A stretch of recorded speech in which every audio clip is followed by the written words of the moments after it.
Risco de vida ou de morte? O Global Burden of Disease é um grande estudo global sobre as causas de morte e doenças publicado na revista médica The Lancet. As doenças cardiovasculares são a principal causa de morte no mundo. Em 2019, 18.560.000 mortes ocorreram devido a doenças do coração. Mesmo em 2022, com o aumento significativo das doenças transmissíveis como causa de morte, as causas cardiovasculares ainda prefiguram como a principal causa de morte em todo o planeta. Risco de vida é risco para a vida, ou seja, risco de perder a vida. Segundo a professora Vânia Maria do Nascimento Duarte, pós-graduada em língua portuguesa pela Universidade Cidade de São Paulo, partindo dessa premissa, afinal, estaria incorreta tal expressão? O risco de morte, entre aspas, que hoje impera no vocabulário popular, é que deve ser considerado como certo? Ela responde.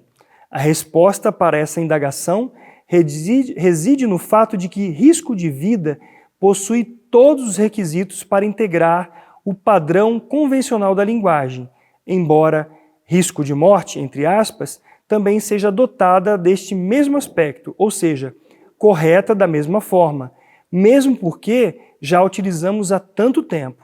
Não se pode negar, diz José Maria da Costa, graduado em Direito, Letras e Pedagogia, mestre e doutor em Direito pela PUC São Paulo, que de uns tempos para cá houve a redescoberta da expressão risco de morte, a qual, impulsionada pela defesa do prestigiado professor Pasquale Cipro Neto, em um de seus programas pela televisão, acabou por se tornar verdadeiro modismo nos meios de comunicação.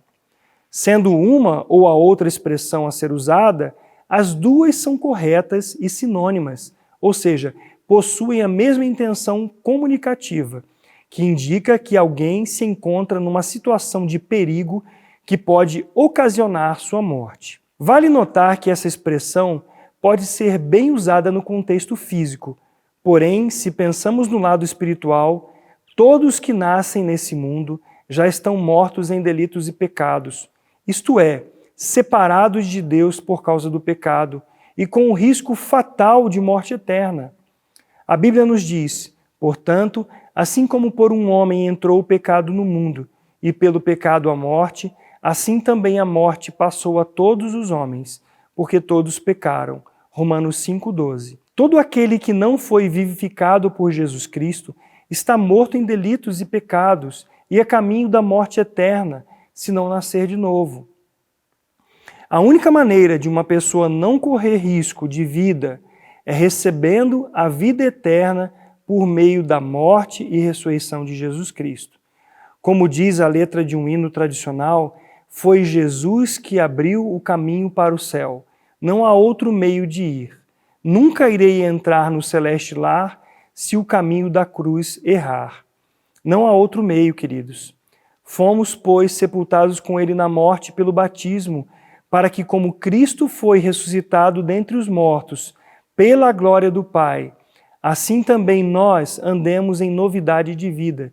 Porque se fomos unidos com ele na semelhança da sua morte, certamente o seremos também na semelhança da sua ressurreição.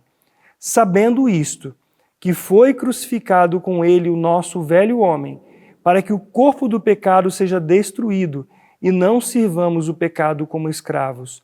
Porquanto quem morreu está justificado do pecado, diz o apóstolo Paulo em Romanos 6, de 4 a 7. O nosso pecado foi a causa da morte de Jesus. Porém, em sua morte, ele aniquilou o que nos causava a morte, para em sua ressurreição nos dar a sua vida, a vida eterna. Você crê nisso?